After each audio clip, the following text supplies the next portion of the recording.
The night he left me, he didn't just break my heart, he tried to erase me.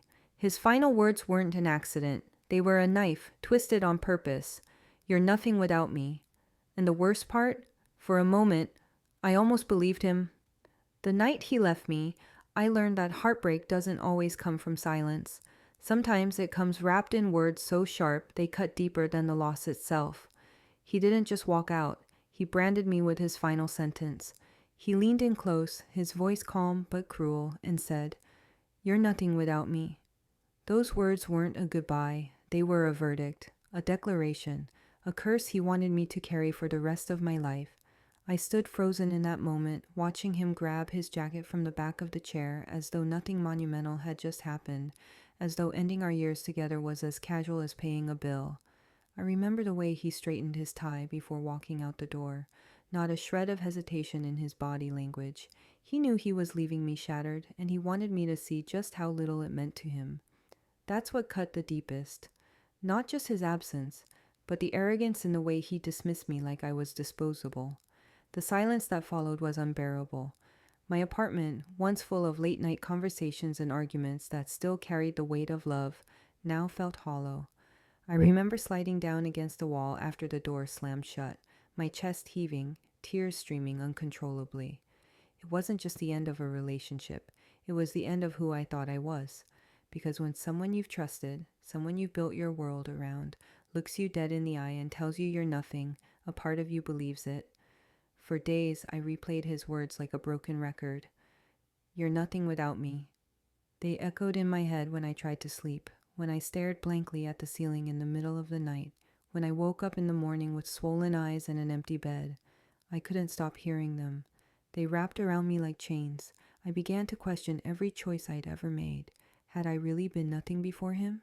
Was everything I had, everything I dreamed of, just a reflection of his power, his money, his influence? He was wealthy, influential, the kind of man who carried himself like the world owed him respect, and in his orbit it often felt like it did. People listened when he spoke, doors opened for him without question, and by being with him I had unknowingly borrowed that shine. I was the woman at his side, the silent accessory to his success. And when he ripped himself away, he wanted me to feel just how little he thought I mattered on my own. I collapsed into that belief at first. I cried until my eyes were raw. I stared into mirrors and hated the reflection. I canceled plans, ignored calls, and let the world assume whatever it wanted to about me. Some people pitied me. I could see it in their looks, the way they tilted their heads and whispered, "She's not doing well." Others weren't so kind. They agreed with him, at least behind my back. They said I had lost everything, that I'd never recover, that my identity had been tied to his. Their whispers felt like confirmation of his words. And yet, something inside me refused to die. It was faint at first, like a spark barely visible in the ashes of a fire. But the more I sat in my pain, the more I realized I had two choices: accept his words as my truth, or rewrite the story he thought he had written for me. That small flicker of defiance, that stubborn refusal to stay broken, was the beginning of something I couldn't see yet, but could feel pulsing deep inside me. I remember one night in particular, sitting at the kitchen table surrounded by unpaid bills, my bank account dangerously low, and his voice still echoing in my head. I whispered out loud, barely audible even to myself, "You'll see. You'll regret ever saying that to me." It wasn't a scream. It wasn't a declaration for anyone else to hear, but it was a promise, a quiet, desperate vow that I would hold on to in the darkest days that followed. Because beneath the heartbreak, beneath the humiliation, beneath the crushing weight of his dismissal, there was something stronger taking root: rage. Not the kind that destroys blindly, but the kind that builds, the kind that fuels. He thought he had stripped me of everything, but what he gave me instead was the purest form of motivation, the need to prove him wrong. I didn't know how. I didn't know when. I didn't even know if I was capable of it. But deep inside, I felt it. I wasn't going to stay broken. I wasn't going to let his words be the final chapter of my life. He thought I was nothing without him. But one day, I would make sure the world remembered me without even saying his name. What he didn't know was that the girl he tried to destroy was already planning her rise, and the first step would come sooner than either of us imagined. Rock bottom has a smell. It's the empty fridge, the overdue bills, and the silence of no one checking in on you. After he left, after those cruel words seared themselves into my memory, I thought the worst part would be the silence. But I was wrong. The worst part was the reality that followed. Rock bottom isn't just a metaphor. It's a living, breathing thing that waits for you the moment your world collapses. It smelled like unopened envelopes stacking up on my kitchen table, each one marked final notice. It felt like the heaviness in my chest when I opened the fridge and saw nothing but half a bottle of ketchup and a jar of pickles. It sounded like the phone that never rang, not from friends, not from family, because no one wanted to step into the mess that I had become. Money had always seemed like an afterthought when I was with him. He was wealthy, powerful, a man who never worried about paying rent or whether the lights would stay on. But now, without him, every dollar mattered. I had no safety net, no backup plan. I sat on the edge of my bed, scrolling through my online banking, watching the numbers fall lower with every bill I paid. He had left me not just emotionally broken, but financially crippled, and part of me knew that was exactly what he wanted. He wanted me to feel his absence in every corner of my life. I tried to pull myself together. I applied for jobs, dozens of them. At first, I convinced myself that I would land something quickly, that I was smart enough, strong enough, capable enough. But rejection after rejection came. Polite emails, if any at all. Sometimes there wasn't even the courtesy of a reply. I walked into interviews trying to hide the desperation in my eyes, and I walked out with the sinking realization that they had already dismissed me the moment I sat down. The world doesn't have much mercy for a woman who's lost her footing.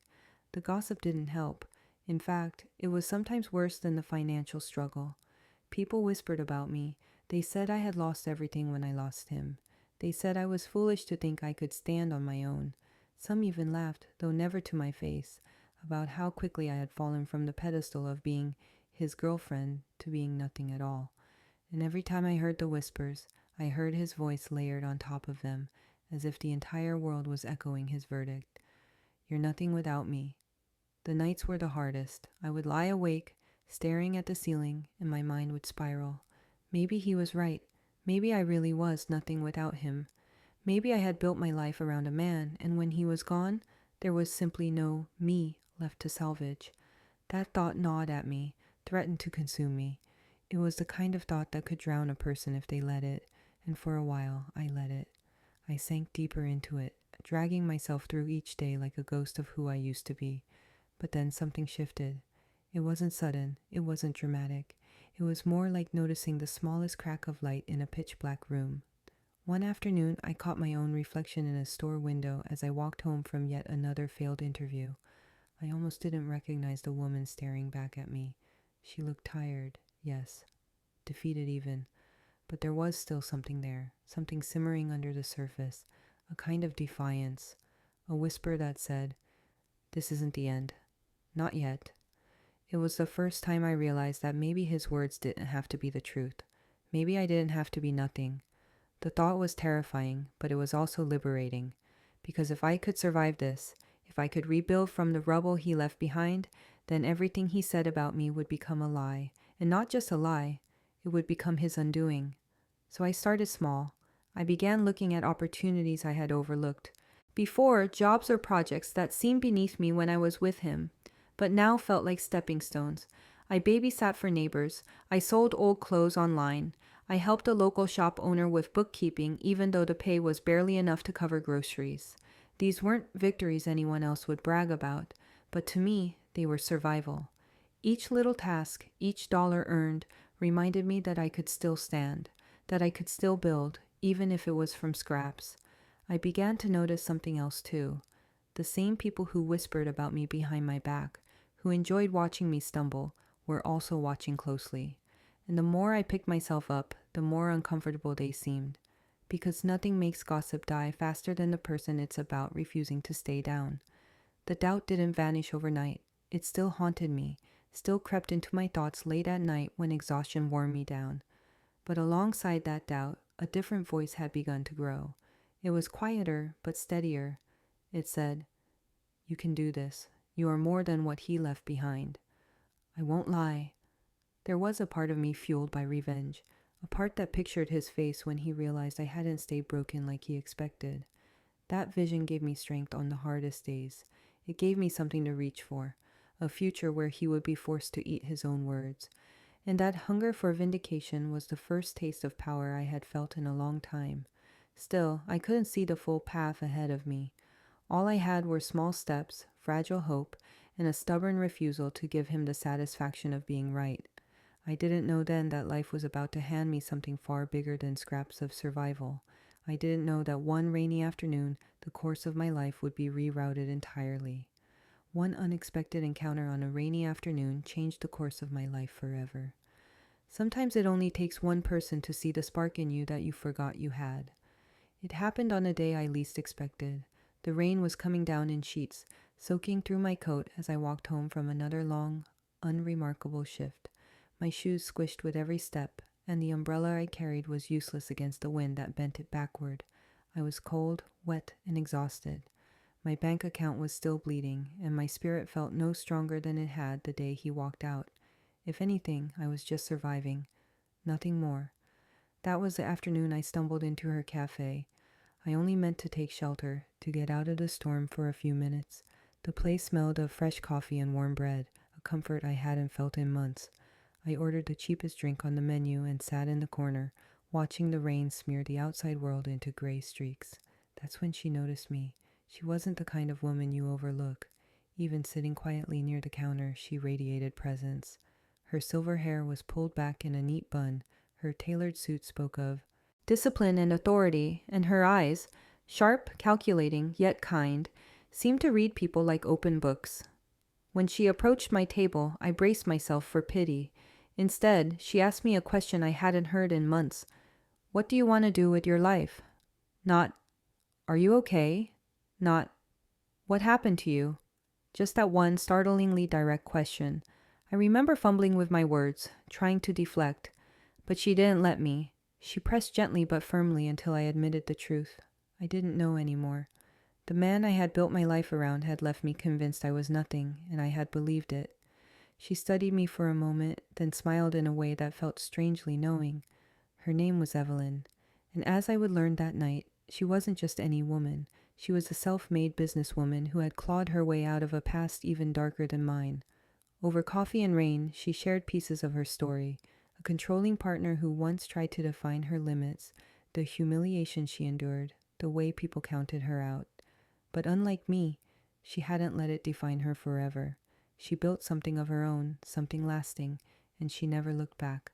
Listening to her was like hearing a future version of myself I didn't yet believe could exist. She didn't sugarcoat it. She told me success wasn't about talent alone.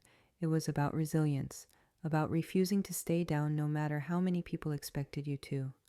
The world, she said, loves to tell women what they can't do. If you want to shut them up, don't argue. Just win. Her words lit something inside me. For the first time since he left, I felt a fire that wasn't fueled by anger alone. It was fueled by possibility. Maybe I didn't have to stay broken. Maybe I could become more than a survivor. Maybe I could build something of my own, even if it started small. Evelyn saw that hesitation in my eyes and leaned closer. Start where you are, she told me. Stop waiting for the perfect moment or the perfect plan. Just begin, and don't look back. I left the cafe that night drenched, but with something more valuable than a warm coat or dry shoes. I carried with me a sliver of belief, hers, not mine yet, but it was enough to borrow until I found my own. Over the weeks that followed, she became a mentor I never expected to have. She checked in on me, challenged me, refused to let me wallow. When I complained about money, she reminded me that excuses wouldn't pay bills. When I doubted my worth, she handed me assignments. Small projects that seemed insignificant but tested my ability to deliver. Each time I succeeded just enough to prove myself wrong. The first time I earned money on my own, truly mine, and not attached to anyone else's name, I cried. It wasn't much. Bookkeeping for a local business that Evelyn had connected me with, but it was enough to cover groceries for the week. More importantly, it was proof. Proof that I wasn't powerless, proof that I didn't need him, proof that his verdict, "You're nothing without me," was already cracking at the edges. That small taste of independence was intoxicating. It was like breathing clean air after being trapped in smoke for too long. I started looking for more chances, more work, more ways to show myself that I could. And with every little success, the whispers of doubt grew fainter, replaced by whispers of ambition. Maybe I could do more than survive. Maybe I could build. Maybe I could create something that was mine, something so undeniable that no one could ever strip it away again. That was the seed Evelyn planted in me. She didn't just give me advice, she gave me permission to dream again, and in her own way, she showed me the path to revenge without ever using the word. Because the greatest revenge wasn't screaming at him or proving him wrong in the moment. The greatest revenge was building a life so powerful, so secure, that his words would look laughable in the shadow of my success. For the first time since the night he walked out, I felt alive. My chest didn't feel as heavy, my days didn't feel as empty. I was beginning to find my rhythm again. But just as I started to believe I could finally move forward, fate reminded me that you can't always outrun your past. But just as I was finding my rhythm, fate threw me right back into his world. Nothing prepares you for seeing the person who once crushed you, especially when they still think they own the room. It had been months since Evelyn had walked into my life and lit the fire that I thought I had lost forever. I was beginning to find my rhythm again, making small strides in business, holding my head a little higher, and remembering what it felt like to stand on my own. The nights weren't so heavy anymore, and the whispers of doubt in my head were being drowned out by whispers of ambition. For the first time since the night he left, I felt like maybe I was on my way to something better. But life has a cruel way of testing your progress. Just when you think you've escaped the shadow of the past, it pulls you back into the very darkness you swore you'd left behind. My test came the night I walked into a networking event at a downtown hotel, an event Evelyn had insisted I attend. She told me I needed to put myself in rooms where opportunities lived, even if I didn't feel ready. I listened because I trusted her. What I didn't expect was that fate, or maybe irony, had placed him in that very same room. The moment I saw him, my stomach clenched. He looked exactly as he always had. Tailored suit, perfect smile, the kind of presence that demanded attention. And he still carried himself like he owned every square inch of the room. I froze for a second, the air catching in my throat. Old wounds reopened in an instant. The sound of his voice that night, "You're nothing without me," came roaring back, louder than the chatter of 100 guests. I could have walked out. I could have turned around and pretended I was never there. That's what the old me would have done. But Evelyn's voice was in my head too. Stop waiting for perfect. Just begin. So I took a deep breath, straightened my shoulders, and stayed. It didn't take long for our paths to collide. He spotted me across the room, and that smug smirk spread across his face, the same one that used to make me feel small. He approached with his entourage of colleagues, and before I could brace myself, he was already tearing me down, not privately, but publicly. "Well, well," he said loudly enough for everyone within earshot to hear. "Look who decided to show up. How's your little project going? Still playing businesswoman?" He laughed, and his companions laughed with him, though their chuckles were forced, uncertain. He leaned in closer. "It's cute, really, but you and I both know you were better off when you had me." The humiliation burned hot in my chest. For a brief second, I felt myself shrink, just like I used to. I could see the curious glances from people nearby, investors and professionals who were suddenly waiting to see how I'd respond. The old me would have choked on her words, but the woman Evelyn had been shaping, she was different. I steadied my voice, refusing to let it shake. I smiled, not out of nervousness, but out of something sharper.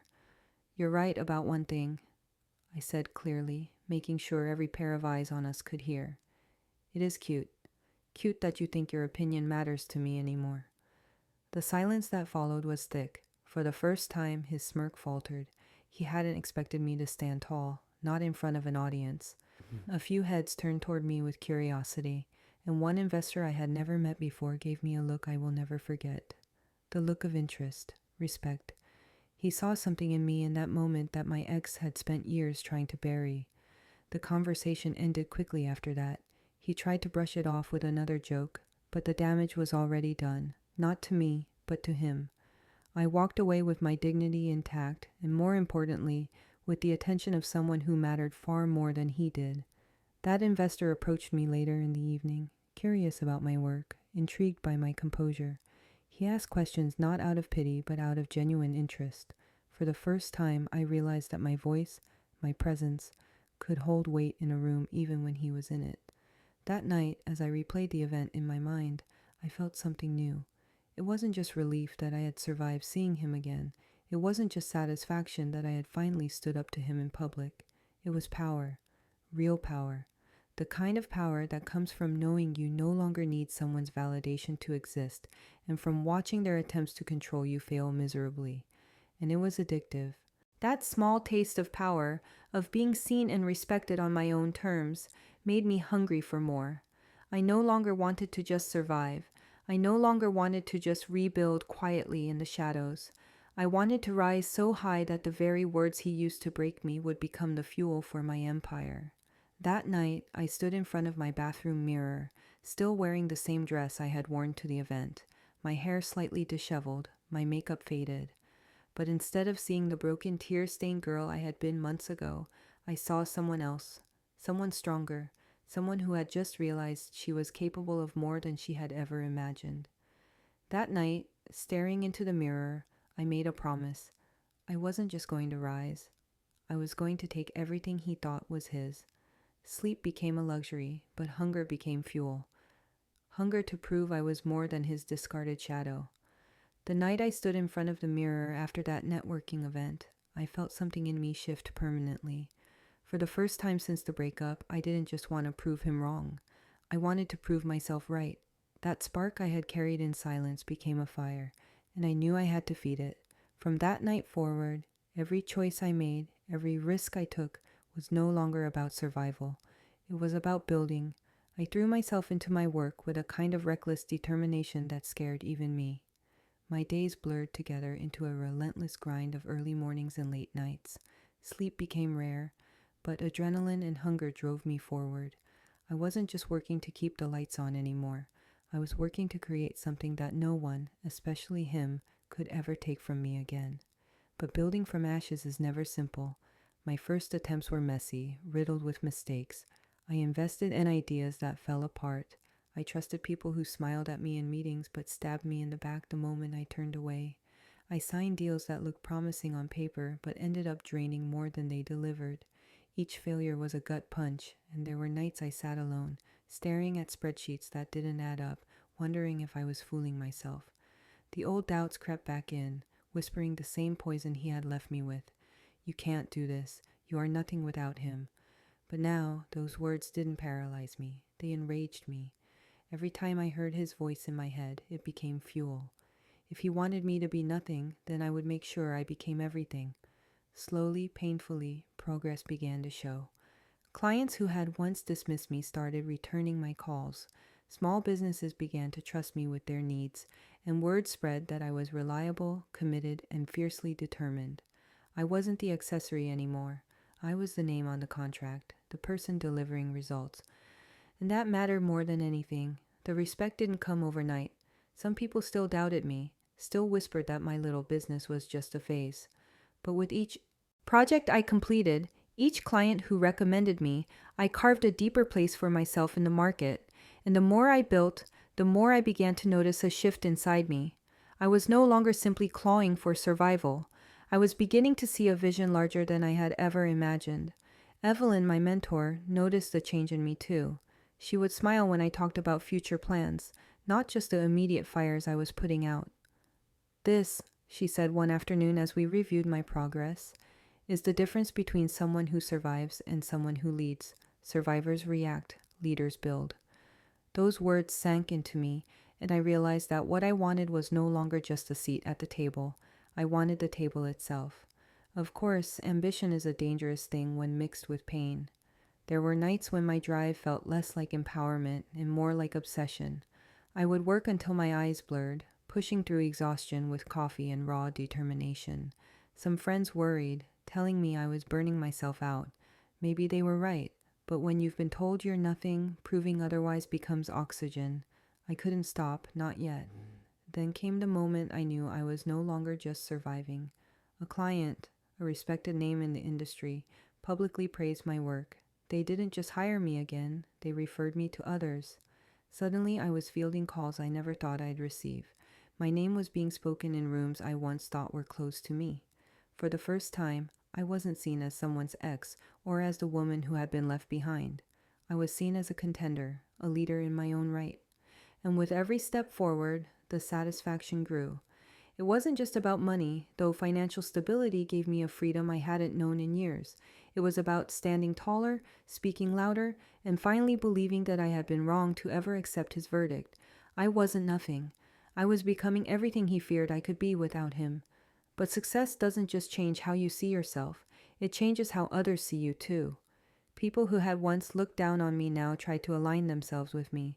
Old acquaintances resurfaced, pretending they had always believed in me.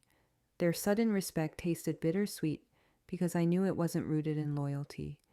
It was rooted in recognition of my growth. Still, I let it fuel me. Every handshake, every nod of acknowledgement was proof that I was rewriting my story one victory at a time.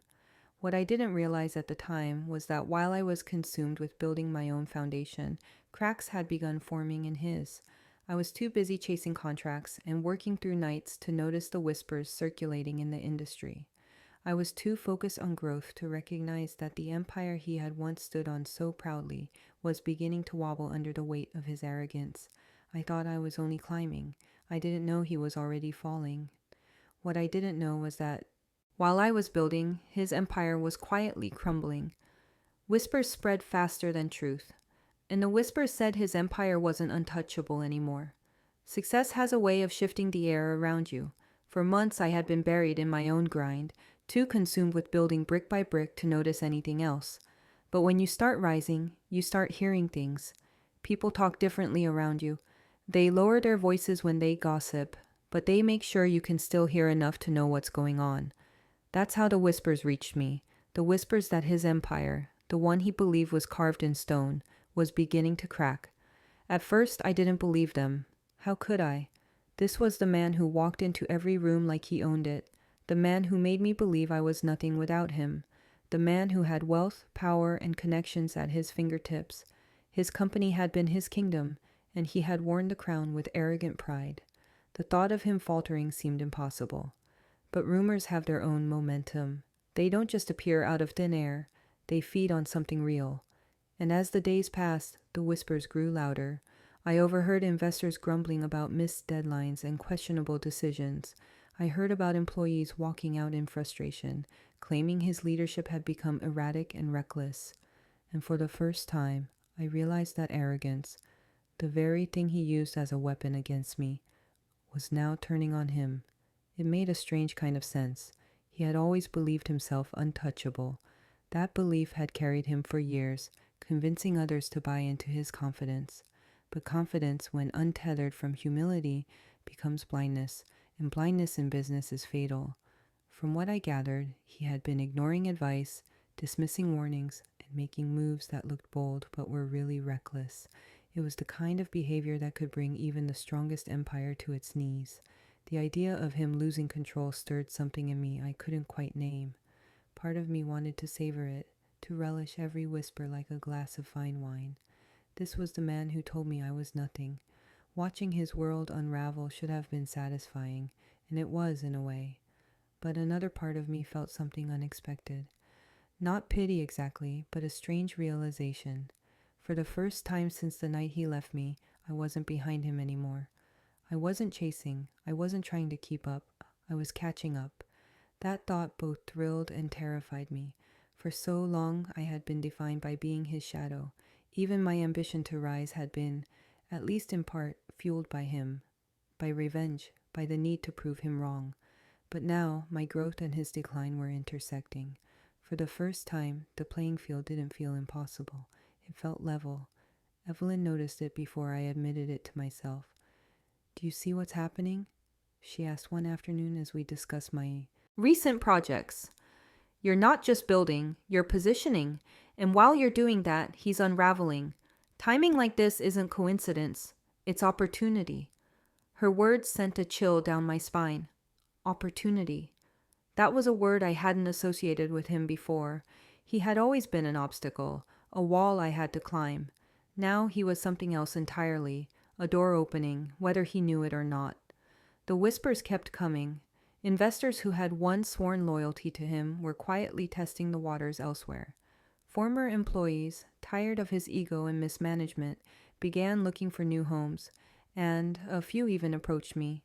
Each story painted the same picture. His empire wasn't as solid as he pretended. Cracks had formed, and they were widening by the day. I wish I could say I felt guilty for the satisfaction that gave me, but I didn't. Instead, I felt vindicated. Every time someone spoke of his failures, I remembered his words to me, "You're nothing without me," and every whisper of his decline was proof that he had been wrong all along. Still, I didn't let myself celebrate too loudly. Whispers can be dangerous. They can mislead. And the last thing I wanted was to underestimate him the way he had underestimated me. I knew he still had resources, connections, and arrogance enough to mask his problems for a while. But I also knew something he didn't. I was patient. I was willing to play the long game. And deep down, I couldn't shake the feeling that fate had set the stage for something bigger than I could yet imagine. It wasn't just about my rise or his fall. It was about the collision of the two. Then came the morning that changed everything. I was sitting at my desk, going through the usual flood of emails, half asleep with a mug of coffee in hand. Most of them were routine: invoices, inquiries, updates from clients. But one subject line stopped me cold. It was from a name I recognized instantly, someone tied directly to his world. My heart raced as I clicked it open, and with every line I read, I felt the ground shift beneath me. Then one morning, an email arrived with an offer that shook me to my core. The universe has a dark sense of humor. The same empire he said I could never live without was now being offered to me. The email sat on my screen like a dare. My hands trembled as I scrolled through the message, rereading the words over and over again, as if repetition might somehow make them make sense. It was from one of his key investors, a man whose name carried weight in every financial circle. He wasn't reaching out for a referral, a recommendation, or a favor. He was reaching out to me directly, asking if I'd be interested in stepping into a company I once thought was untouchable. His company, his empire. At first I laughed, a dry, disbelieving sound that caught in my throat. This had to be a mistake, some kind of mix-up. Me? The same woman he once told was nothing without him? The same woman who had clawed her way from empty fridges and overdue bills just to feel human again? And now I was being asked to consider a seat at his collapsing table? It felt surreal. It felt impossible. It felt dangerous. But it also felt like fate. The investor's message was clear. His confidence in my ex was waning, and he was looking for stability. He'd been watching me, my progress, my projects, the way my name had slowly begun to circulate in the right rooms. I wasn't the accessory anymore. I was a contender, and in his eyes, I was strong enough, smart enough, and ruthless enough to step in where my ex was failing. My heart pounded as I closed the laptop. The offer lingered in my mind like a ghost, whispering of revenge, of power, of vindication. But along with it came fear. Who was I to think I could step into an empire like his and not be crushed under its weight? For so long, I had been the underdog, the one scraping by, the one trying to prove I even belonged in the room. Was I really ready to take over the room entirely? I spent days wrestling with it. My ambition screamed yes. My fear whispered no. Every time I pictured myself signing that deal, I could feel the thrill of victory, the sweet satisfaction of watching him realize that the woman he discarded was now holding the very crown he thought he'd die wearing. But then the doubts came, cruel and relentless. What if I failed? What if I stepped into his empire only to collapse under the same weight that was crushing him? Would that make his words true after all? Evelyn was the one who broke the spiral. She listened as I poured out my fears, my doubts, my secret hunger for revenge, and she didn't judge me for any of it. She sat across from me with her usual calm strength, her eyes steady as she said, "You're asking the wrong question. You're asking if you're ready. No one's ever ready for destiny. The question is, are you willing?" Her words silenced me. Destiny. I hadn't let myself think of it that way. To me, it had felt like revenge wrapped in opportunity. But Evelyn reframed it. This wasn't about him. It wasn't about proving him wrong. It was about stepping into the life I was meant to have, whether he had ever existed or not. Revenge will only get you so far, she added. But purpose? Purpose will carry you the rest of the way. That night, I lay awake staring at the ceiling, replaying everything. I thought of the girl who had sat on the floor crying after he left, the girl who whispered through tears that she would prove him wrong, the girl who scraped through odd jobs just to breathe, the girl who nearly gave up more times than she admitted. And now, here I was, standing at the edge of the very empire he swore I could never survive without. I thought of his words again. You're nothing without me. And for the first time I smiled, because now I had a chance to turn those words into the greatest lie he ever told. The next morning, I sat at my desk, the contract printed and waiting in front of me. The pen felt heavy in my hand. I hesitated, not out of fear anymore, but out of reverence. I knew this moment mattered. Once I signed, there was no going back. I wouldn't just be stepping into his world, I would be declaring war. I thought of Evelyn's voice, steady and sure. Don't argue, just win. And with that, I pressed the pen to paper. The signature came easily, almost too easily, like my hand already knew what my heart had decided long before my mind caught up. When it was done, I sat back and stared at the ink drying on the page. The weight of it settled over me, not crushing but grounding. This wasn't just business. This wasn't just survival. This was history. This was destiny. And with the stroke of a pen, the war officially began. The first time I stepped into his glass tower as its new owner, I didn't walk. I floated on every shattered piece of my past. The ink on the contract was barely dry when I found myself standing in front of the building I had once walked past in silence, too afraid to imagine myself belonging inside. His tower, his headquarters, the glittering monument to his ego, all glass and steel, reflecting the city skyline like it owned the very air it touched. For years, I had been invisible in its shadow. Now, I was stepping into it as something he never believed possible, an owner. My heels clicked against the marble lobby floor as I walked through the doors. Heads turned, whispers followed, but this time they weren't the whispers of pity or curiosity. They were whispers of recognition, of surprise, of respect. The receptionist, someone who had once barely glanced at me when I accompanied him inside, now greeted me with a deference I wasn't used to. "Good morning, Miss Carter," she said, her voice steady but her eyes betraying her awe. For the first time, I wasn't his plus one. I was the headline. It was surreal, intoxicating, and almost overwhelming. But beneath the thrill was a sharp edge of satisfaction. This was the building where he had held court, where he had built his reputation, where he had whispered to me more than once that I could never make it without him. And now, as I stood in the elevator riding to the top floor, I realized that every step upward felt like rewriting history. The boardroom was packed when I entered. Executives, investors, senior staff, all of them seated around the long glass table. Their eyes shifted toward me as the doors opened, curiosity and calculation flickering across their faces. And then I saw him. He was already seated at the head of the table, the place he had claimed for years without question. His expression when he saw me walk in was priceless. A flicker of shock quickly masked by arrogance. "Well," he said loudly, leaning back in his chair, "look who decided to play dress up." The room chuckled nervously, though no one laughed. Wholeheartedly. His words dripped with condescension, but underneath I caught something else, something faint, something I had never seen before. Unease. I didn't flinch. I took the seat directly across from him, not at the far end where he expected me to sit, but squarely at the other head of the table. The symbolism wasn't lost on anyone in that room. This wasn't his kingdom anymore. It was ours. And soon everyone would know whose throne it really belonged to. The meeting began, and almost immediately, he launched into his usual performance. Overconfident, dismissive, drowning everyone in a flood of jargon meant to impress. But something was different this time. The board wasn't nodding along the way they once had.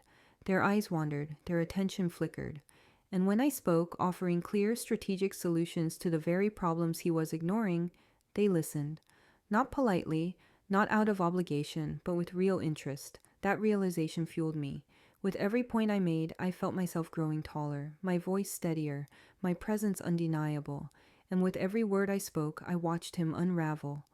His jaw tightened, his interruptions grew sharper. He tried to cut me off, dismiss me, mock my ideas. At one point, he leaned across the table, sneering. This isn't a game. You think you can run with the big dogs because you signed one piece of paper? You'll break before you even begin. The old me would have faltered. The woman who once cried on the kitchen floor might have let his words pierce through her. But this version of me, she only smiled. Funny, I said evenly. I was told I was nothing without you. Yet here I am, and the board seems far more interested in my solutions than your excuses. The silence that followed was electric. I didn't need to look around to know that the balance of power in that room had shifted. The board members were leaning toward me now, not him. They saw it too. The cracks in his empire, the flaws in his arrogance, the strength in the woman he had underestimated. By the time the meeting ended, the outcome was clear. The board had sided with me, nodding in agreement as I laid out a plan for restructuring, stabilizing, and rebuilding what he had nearly destroyed. He sat there, simmering in rage, his fists clenched beneath the table. His eyes tried to bore holes through me, but it was useless. The room wasn't his anymore. It was mine.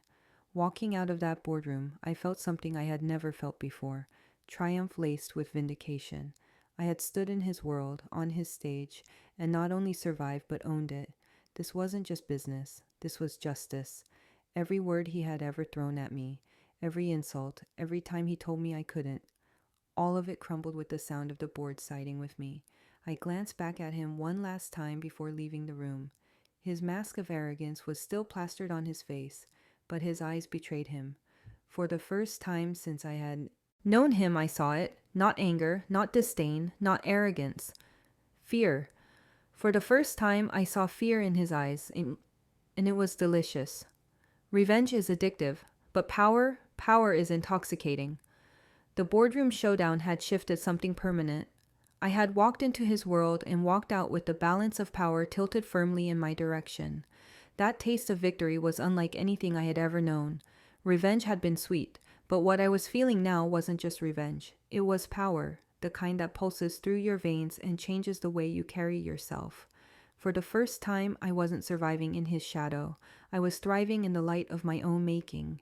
From that day forward, I poured myself into restructuring the company. Every system he had neglected, every department he had dismissed, I studied with meticulous attention.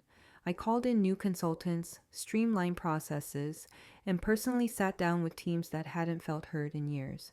Slowly but surely, the company began to shift. What had once been a crumbling empire was showing signs of revival, not because of him, but because of me.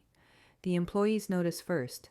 People who once avoided eye contact with me in the halls now stopped to ask questions, to share ideas, to thank me for listening. They weren't used to a leader who saw them as more than numbers on a spreadsheet. For years, they had served under his iron fist, under the shadow of his arrogance. Now, they were seeing something different, a leader who valued them, who believed their voices mattered. Their loyalty began to shift quietly but undeniably in my direction. Winning clients came next. Many had been drifting away under his mismanagement, tired of empty promises and failed delivery. When I sat across the table from them, I didn't offer grand speeches or hollow reassurances. I offered solutions, practical, clear, and backed by action. Slowly, contracts that had slipped through his fingers began returning. New opportunities emerged, doors opening not because of his name, but because of mine. And each time I shook hands on a new deal, I felt the intoxicating satisfaction of building something real, something lasting. Meanwhile, his influence was crumbling. In meetings, he still tried to dominate, but it no longer landed the way it once had. His interruptions sounded defensive. His arrogance felt desperate. The board grew tired of his antics, and more often than not, they turned to me for answers instead of him. Every day, his grip loosened while mine grew stronger. And yet, as thrilling as the rise was, it wasn't without conflict. Late at night, when the office was dark and quiet, I would sit in my chair and let the silence wash over me. That's when the ghost came. His voice, his words, the memory of the girl I had been when he broke me. They still lingered. I had power now, undeniable and tangible, but part of me wondered if I was still just running from that night, from that sentence. You're nothing without me. There were moments when I feared that everything I was building was still tied to him, even if only in spirit. That maybe the fire driving me forward wasn't ambition but obsession. Was I truly building an empire for myself, or was I building it to watch him burn? The line blurred sometimes, and I hated admitting how much of my strength still came from the memory of his cruelty. Evelyn reminded me often that power was a double-edged sword. Use it to build, she said, or it will consume you. You can't let him live rent-free in your head forever. At some point, this has to stop being about him. Her words made sense, but letting go wasn't easy. Revenge was addictive, and every time I saw him stumble, every time I saw fear flash across his eyes, the satisfaction was too sharp, too satisfying to release. Still, I couldn't deny the progress. The company was evolving, I was evolving, and he was unraveling. His temper grew shorter, his allies grew fewer. People who once worshipped him began avoiding him in the halls, their loyalty shifting in silence to me, and every time he realized it, I could see it in his clenched jaw, in the way his eyes followed me like he was trying to understand how I had gotten so far, so fast. There was a night I'll never forget. We were both leaving the building late, the lobby nearly empty. He caught my eye as I walked toward the door. For a split second, I thought I saw desperation there, a flicker of something almost human. But then it was gone, replaced by the familiar mask of arrogance. He smirked, but it didn't reach his eyes. For the first time, I saw what he was truly becoming. A man cornered by his own downfall. And yet, even cornered animals are dangerous. Because just when I thought I had finally stepped into the light for good, just when I thought my rise was secure and his fall inevitable, he made a move so desperate, so reckless, that it threatened to destroy not only him but me as well. Then he did something so desperate, it threatened to destroy us both. A cornered man is dangerous, and he was cornered, clawing at the walls I built higher every day. The more I rose, the harder he fell, and the harder he fell, the more dangerous he became. It was almost predictable. I had taken his seat at the table, earned the loyalty of his employees, won back the trust of his investors. His empire no longer wore his name, it carried mine. And he could not stand it. A man like him could accept failure in business, but he could never accept being outshined by the woman he once called nothing. That humiliation cut deeper than financial ruin. At first, his attacks were subtle. Rumors began to circulate. Whispers that I wasn't qualified, that I was just a pretty face propped up by more powerful players. Some claimed I had manipulated my way into ownership, that I had slept my way to the top. I recognized his fingerprints all over those lies. Was the same tactic he had once used in private, trying to reduce me to something insignificant. Only now he was trying it in public. For a while it worked. Some people believed the rumors, or at least entertained them. I saw it in their eyes, the way they looked at me with suspicion, as if waiting for me to slip. The headlines were worse. Articles questioning whether I was capable of leading, if I was in over my head. The same media that once applauded my progress now toyed with the idea that I was just another scandal waiting to happen. Then came the lawsuits, one after another, frivolous claims designed to drain me of time and energy, accusations of misconduct, contract breaches, anything he could throw at me. None of it stuck, but that wasn't the point. The point was distraction, to bury me in paperwork and courtrooms until I broke under the weight. I won't pretend it didn't work. There were nights when I sat in my office long after everyone else had gone home, papers spread across my desk, tears stinging my eyes. I felt like I was drowning. For every step forward, he was shoving me 2 steps back. My confidence cracked, my exhaustion deepened, and for the first time in months, I wondered if I had bitten off more than I could chew. But that's when I realized something he didn't. I wasn't fighting alone anymore. My team, the very employees he had ignored, belittled and discarded, stood by me.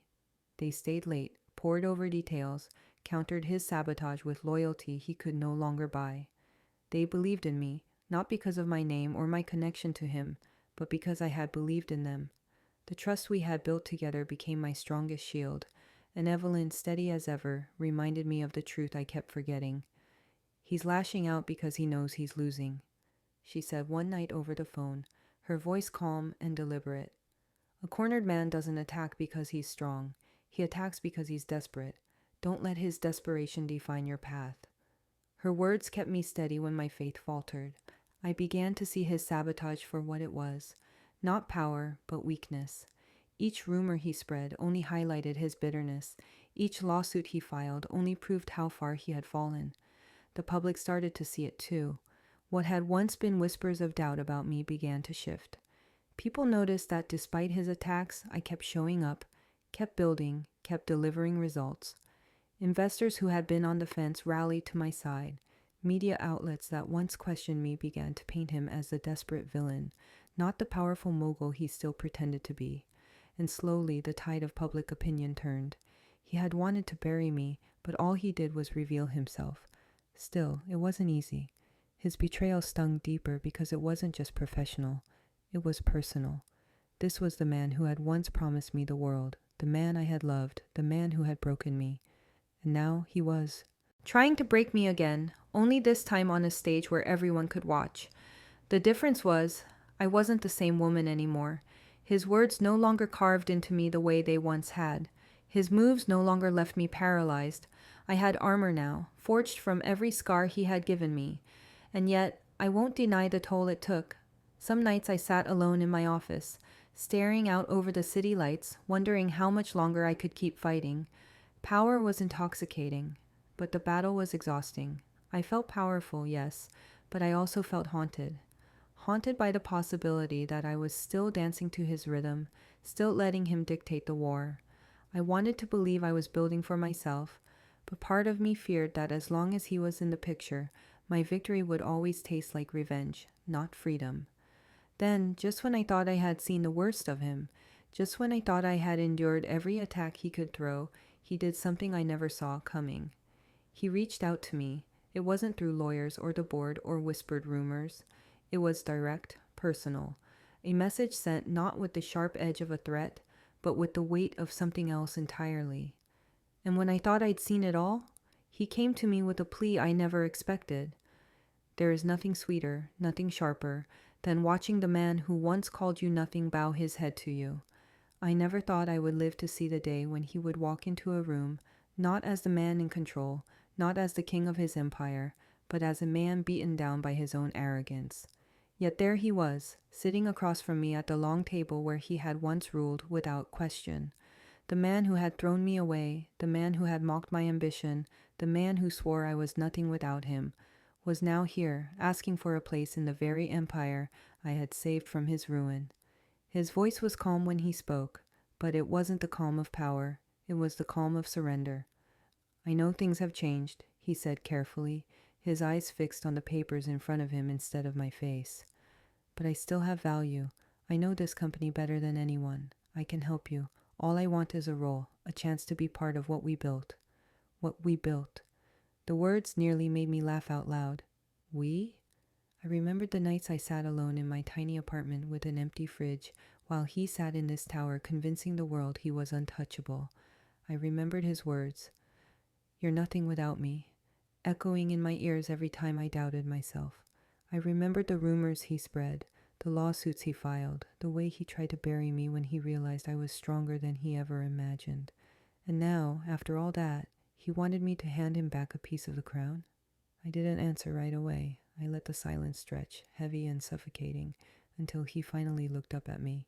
His eyes were different now. Gone was the smug arrogance that used to drip from every glance. Instead, there was something I had never thought I'd see in him. Humility. Or maybe it was just desperation. Either way, it felt like vindication. Memories flooded me. The first night he left me broken on the floor. The gossip, the pity, the rejection.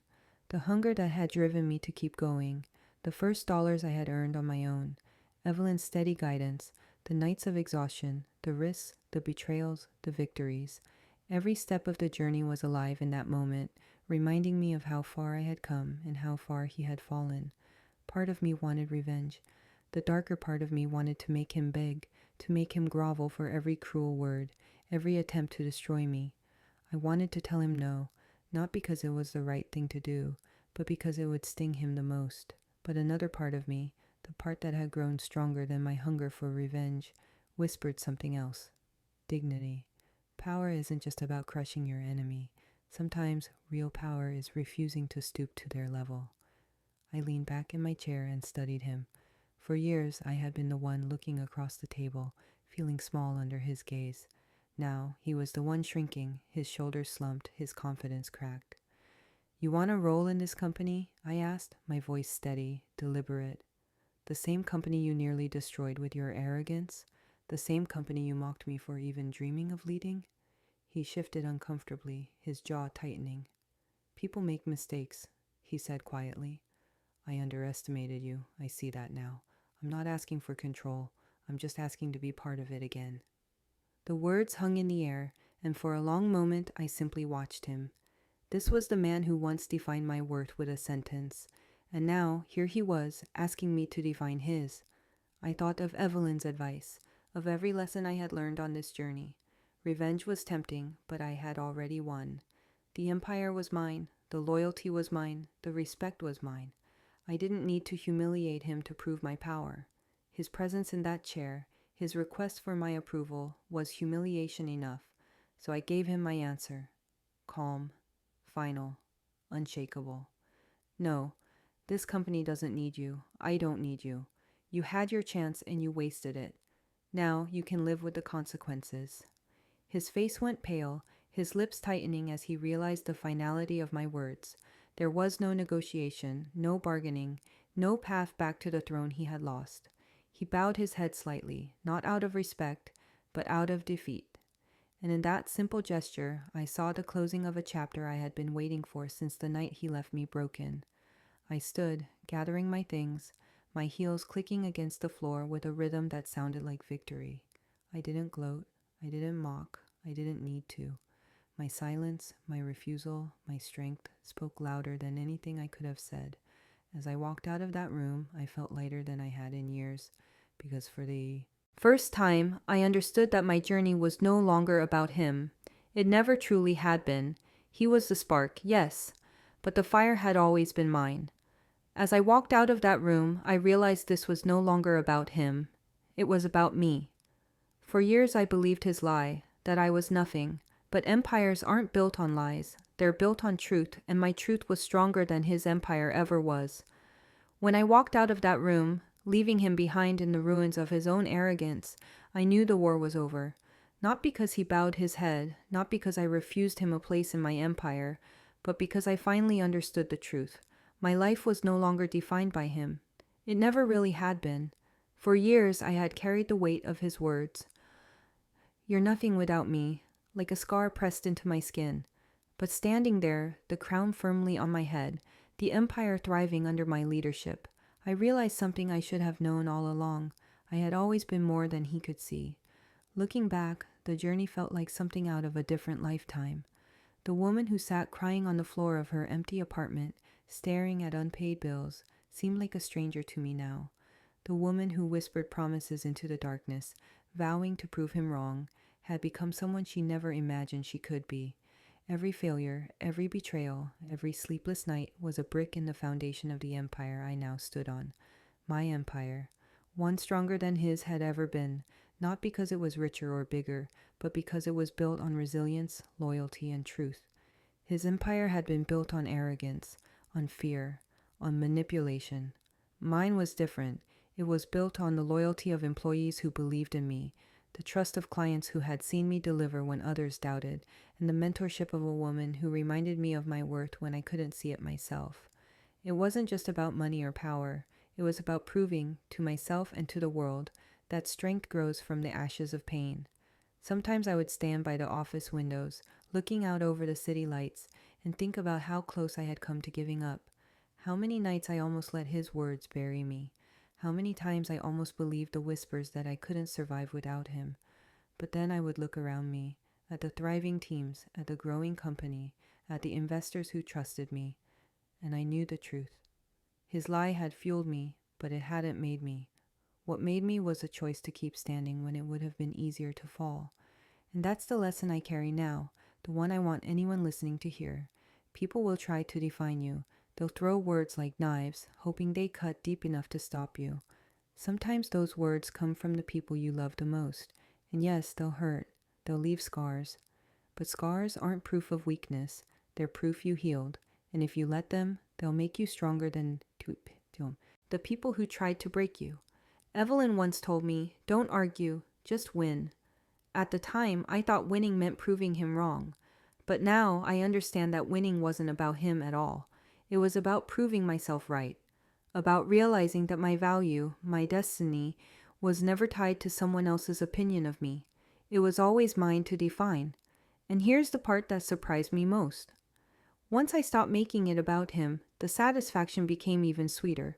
Revenge had fueled me for a long time, but empowerment gave me peace. Vindication was thrilling, but self-belief gave me freedom. I didn't just rise to take his crown. I rose to build a legacy that had nothing to do with him. Today, when people look at me, they don't see his ex. They don't see the woman who was left behind. They see a leader. They see resilience. They see someone who took the cruelest words ever thrown at her and turned them into the foundation of an empire. And sometimes, late at night, I whisper those words he once used like a curse. You're nothing without me, and I smile, because now I know the truth. I was never nothing. I was always everything, and maybe that's the greatest irony of all. He tried to break me with his arrogance, but all he did was reveal the strength I didn't know I had. He thought his absence would end me, but it only set me free. He thought his empire was untouchable, but mine now stands stronger than his ever did. He told me I was nothing without him, but the truth was simple. I was always everything without him. If this story moved you, hit like and share it with someone who needs the reminder. Tell me in the comments, what your nothing moment did you turn into a win? Subscribe for more long-form, first-person power stories every week. Turn on notifications so you don't miss the next chapter of this series. If you watch to the end, comment, I build my own crown, so I know you're part of the day ones.